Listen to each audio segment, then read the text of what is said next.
यह कहानी फ्यूचर की है, जहां दुनिया को हम डिस्ट्रॉय होता हुआ देखते हैं। अब जमीन की ऐसी हालत कैसे हुई और किस तरह लोग अपनी जिंदगी गुजारते हैं, ये हम इस मूवी में देखने वाले हैं। तो मूवी की शुरुआत फ्यूचर की दुनिया को दिखाते हुए होती है, जब पूरी दुनिया का माहौल और हर चीज काफी खराब हो गई थी। एक साइंटिस्ट ने एक्सपेरिमेंट करने की कोशिश की थी।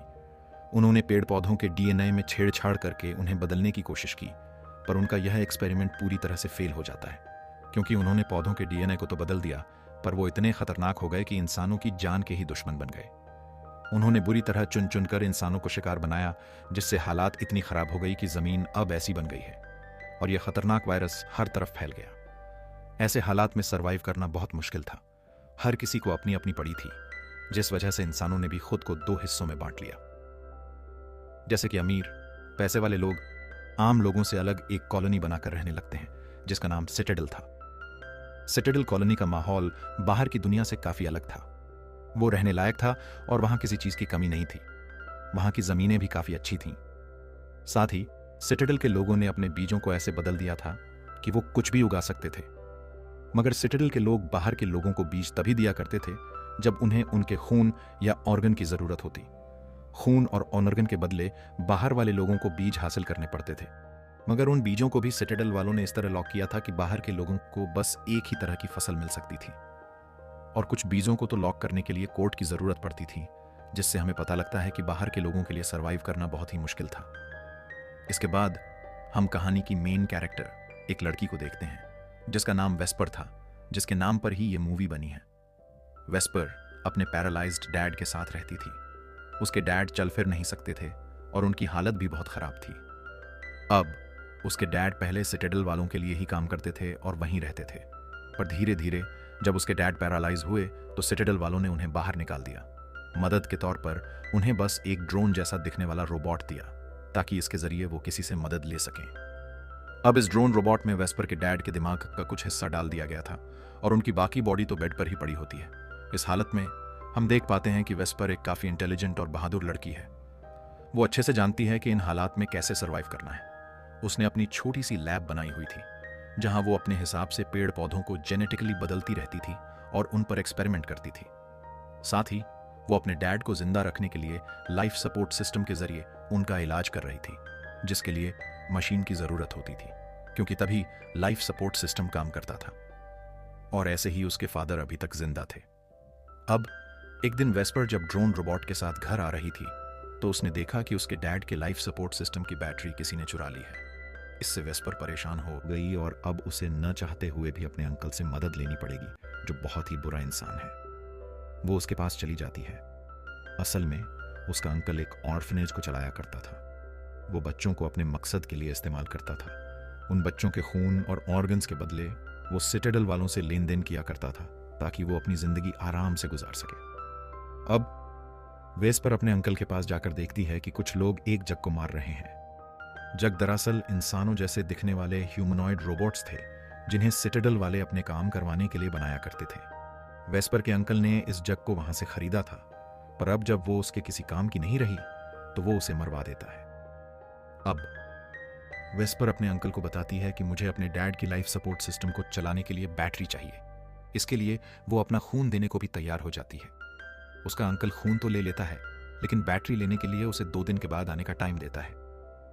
वेस्पर कहती है, 2 दिन तो बहुत ज्यादा होंगे, मेरे डैड नहीं रुक सकते। पर जब अंकल नहीं सुनता तो वो जबरदस्ती बैटरी चुराकर भागने की कोशिश करती है, पर बेचारी ऐसा कर नहीं पाती और अंकल उसे पकड़ लेता है। फिर वेस्पर को वहां से बाहर निकाल देता है। अब थोड़ी देर बाद वेस्पर चुपके से अंदर घुस जाती है। ऐसा करते हुए एक बच्चे ने देख लिया था, पर वो किसी को भी कुछ नहीं बताता। अब सबसे पहले वेस्पर यहां से बैटरी चुराती है, जिसके बाद कई सारे बीज भी ले लेती है।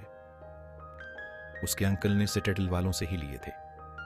इसके बाद वो सीधा अपने घर भाग जाती है।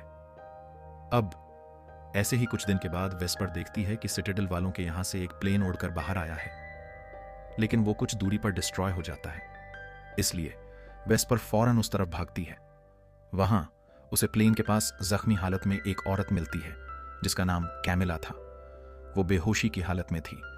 वेस्पर जल्दी से उसे सहारा देकर उठाती है और अपने साथ अपने घर ले आती है। वो कैमिला का इलाज करती है, उसकी मरहम पट्टी करती है, जिस वजह से कैमिला की तबीयत में सुधार आता है और वो ठीक से उठकर खड़ी हो जाती है। वो वेस्पर से कहती है, मेरे साथ मेरे डैड को भी ढूंढो, क्योंकि हम सिटाडेल के रहने वाले हैं, तो तुम्हें और तुम्हारे डैड को भी अपने साथ वहां ले चलेंगे ताकि तुम अपनी जिंदगी ऐश और आराम से वहां पर गुजार सको। अब यह सुनकर वेस्पर फौरन ही उसके डैड को ढूंढने के लिए निकल जाती है। उसने कैमिला के डैड को देख लिया था, लेकिन वेस्पर के उनके पास पहुंचने से पहले उसका अंकल उनके पास पहुंच जाता है। वेस्पर के अंकल ने पहचान लिया था कि यह आदमी सिटाडेल से आया है। वो उनके पास जाकर देख लेता है। उसे पता चल जाता है कि इस आदमी के साथ यहाँ कोई औरत भी है। इसके बारे में वेस्पर का अंकल पूछता है, लेकिन कैमिला के डैड उसे कुछ नहीं बताते। इसी वजह से वो उन्हें मारने की कोशिश करने लगता है। यह देखकर फौरन वेस्पर भागकर आती है। वो उन्हें बचाने की कोशिश करती है, लेकिन कामयाब नहीं हो पाती, क्योंकि उसके अंकल ने कैमिला के डैड को मार दिया था और वेस्पर को भी वो साइड में धक्का दे देता है। अब यह देखकर वेस्पर फैसला करती है कि वो कैमिला को उसके डैड की मौत के बारे में कुछ नहीं बताएगी, क्योंकि वो यह दुख बर्दाश्त नहीं कर पाएगी।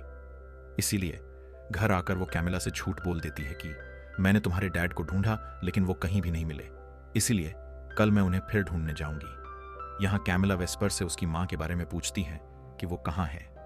तब वेस्पर बताती है, मेरी मां को भी यह खतरनाक वायरस लग गया था, पर अभी तक इसका कोई इलाज नहीं बन पाया, इसलिए वो हमें छोड़कर एक बागी ग्रुप के पास चली गई ताकि हमें यह वायरस न लग जाए, क्योंकि उस ग्रुप में जितने भी लोग हैं वो सब भी वायरस से इन्फेक्टेड हैं। उस बागी ग्रुप का नाम पिलग्रिम्स होता है। पिलग्रिम्स के लोग अपनी अलग दुनिया बसाकर रहते हैं और उन्हें बाकी किसी से भी कोई मतलब नहीं होता। वो हर चीज, यहां तक कि कबाड़ को भी जमा करते रहते थे। अब टाइम के साथ साथ वेस्पर और कैमिला के बीच मां और बेटी जैसा रिश्ता बनने लगता है। वेस्पर उसे अपनी लैब भी दिखाती है, जहां उसने जेनेटिक बदलाव किए हुए पौधे उगा रखे थे, जो अब काफी बड़े हो गए थे। उन्हें देखकर कैमिला काफी हैरान भी होती है, साथ ही वो इम्प्रेस हो जाती है। अब एक दिन वेस्पर फैसला करती है कि मुझे कैमिला को उसके डैड की मौत के बारे में बता देना चाहिए, इसलिए वो कैमिला को उनकी लाश के पास लेकर आती है। उन्हें मरा हुआ देखकर कैमिला काफी टूट जाती है और फूट फूट कर रोने लगती है। तब वेस्पर बड़ी मुश्किल से उसे संभालती है, जिस दौरान वो कैमिला की गर्दन पर एक अजीब सा निशान देखती है। वेस्पर इस बारे में जब उसे पूछती है तो कैमिला राज खोलती है कि मैं असल में एक जग हूं, जिसे सिटाडेल में बनाया गया था, और जिस आदमी ने मुझे बनाया था मैं उसे अपना फादर बोला करती थी, इसलिए उनकी मौत से मुझे इतना दुख पहुंचा। अब कैमिला बाकी जग के मुकाबले काफी होशियार और एक्टिव जग थी, साथ ही उसके अंदर इंसानों जैसे इमोशंस भी थे, इसलिए सिटाडेल वाले उसे मारना चाहते थे। उसे बचाने के लिए उस दिन मेरे डैड प्लेन के जरिए सिटाडेल से भाग रहे थे, लेकिन बीच रास्ते में उनका प्लेन तबाह हो गया, इस वजह से वो ज्यादा दूर तक नहीं जा पाए। कैमिला वेस्पर से कहती है, मुझे एक और बात के लिए माफ करना, मैंने तुमसे झूठ बोला था कि हम तुम्हें और तुम्हारे डैड को सिटाडेल लेकर जाएंगे। अब जाहिर है हम वहां से भाग गए थे, तो वापस जाने का तो सवाल ही पैदा नहीं होता था। मैं तो सिर्फ इसलिए कह रही थी ताकि तुम डैड को ढूंढ लो। यह सुनकर वेस्पर को काफी बुरा लगता है।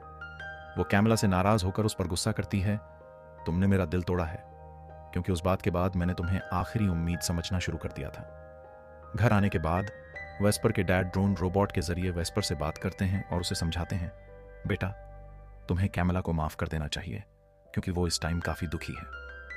तब अपने डैड की बात मानकर वेस्पर उसे माफ कर देती है और उसके साथ बात करने लगती है।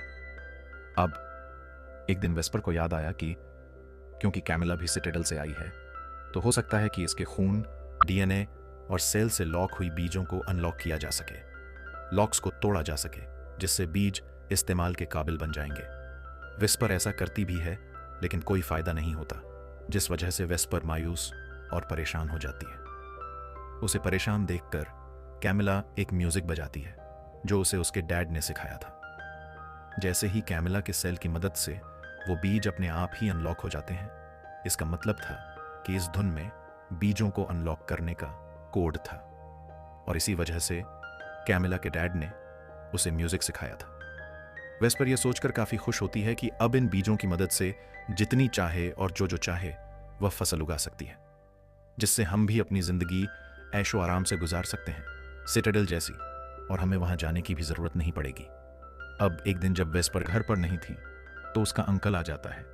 वो जब कैमिला को यहाँ देखता है तो उसे अपने साथ ले जाने लगता है, लेकिन जब उसकी नज़र कैमिला की गर्दन पर बने निशान पर जाती है तो उसे ये जानने में देर नहीं लगती कि यह लड़की असल में एक जग है। लेकिन इससे पहले वो कैमिला के साथ कुछ करता तभी वेस्पर भी आ जाती है और ये दोनों उसकी अंकल पर हमला कर देती हैं। दोनों मिलकर उसे पकड़ लेती हैं। अब वेस्पर अपने अंकल को नहीं मारती, वो उसके सामने एक शर्त रख देती है। अगर तुम सिटाडेल के लोगों को कैमिला के बारे में कुछ नहीं बताओगे तो मैं तुम्हें उन बीजों को अनलॉक करने का फार्मूला बताऊंगी, जिससे तुम और तुम्हारे और ऑनर फिनच के बच्चे कभी भूखे नहीं मरेंगे। पहले तो उसका अंकल शर्त के लिए मान जाता है, लेकिन उसके अंदर ज्यादा इनाम पाने की लालच आ गई थी। इसलिए वो घर वापस आकर सिटाडेल वालों से संपर्क करता है और उन्हें वहां कैमिला और बीजों के अनलॉक होने के बारे में बता देता है। इसलिए रात होते ही सिटाडेल के गार्ड्स अंकल के पास आते हैं। वो सबसे पहले उसे मार देते हैं क्योंकि वो नहीं चाहते थे कि हमारे बीजों के बारे में किसी को कुछ भी पता चले। इसके बाद वो वेस्पर के घर की तरफ बढ़ते हैं। उनके आने की खबर वेस्पर और कैमिला को भी हो जाती है। इसलिए कैमिला फैसला करती है कि मैं खुद को गार्ड्स के हवाले कर दूंगी, जिससे होगा यह कि वो लोग वेस्पर को छोड़ देंगे और मेरे साथ जो उनका दिल चाहे वो कर सकते हैं। इस पर वेस्पर के डैड दोनों को कहते हैं वो लोग तो वैसे भी वेस्पर को मार ही देंगे, उसे छोड़ेंगे नहीं, क्योंकि अब उसके पास बीजों को अनलॉक करने का कोड जो आ गया है। इसीलिए तुम दोनों को यहाँ से भाग जाना चाहिए, ताकि जब गार्ड्स यहाँ आएं तो तुम्हें ना पाकर वो वापस चले जाएं।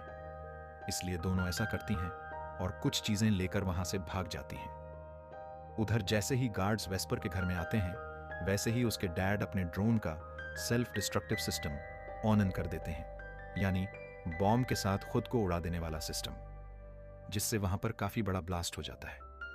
और होता यह है कि वेस्पर के डैड समेत ही कई सारे रेंजर्स मर जाते हैं। ये सब कुछ वो दोनों भी दूर से देख रही थीं।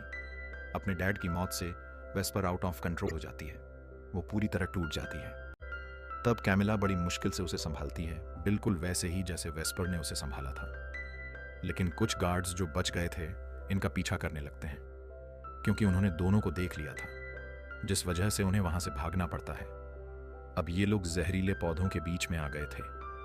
इनके पीछे गार्ड्स भी थे, और क्योंकि कैमिला को इन जहरीले पौधों के बारे में पता था, इसलिए वो 2 रेंजर्स को यहां फंसाकर मार देती है। इसके बाद इन्हें 2 और प्लेन्स के आने की आवाज सुनाई दी, यानी कि इतनी आसानी से वो कैमिला की जान छोड़ने वाली नहीं थे। ये बात कैमिला को भी पता चल चुकी थी।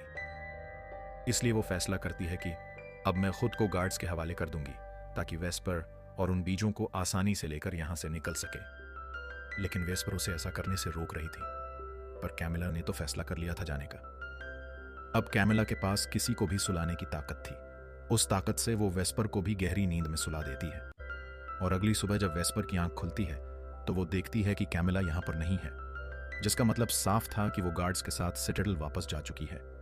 अब वेस्पर भी अपने घर आती है, जहां सब कुछ तबाह हो चुका था।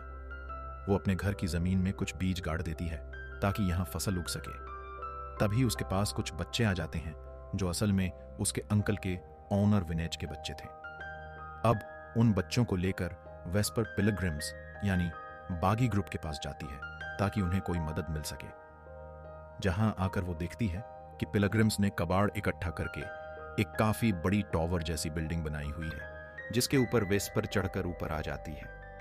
और उसके पास जो बीज थे वो उन्हें हवा में फेंककर चारों तरफ फैला देती है, जिसका मतलब था कि आने वाले वक्त में यहां चारों तरफ इस तरह की फसलें उग जाएंगी जिसे इंसान खा सकते हैं। इससे सब ठीक हो जाएगा और जिंदगी जीने के लायक बन जाएगी एक बार फिर से। और इसी उम्मीद के साथ ही यह मूवी खत्म हो जाती है।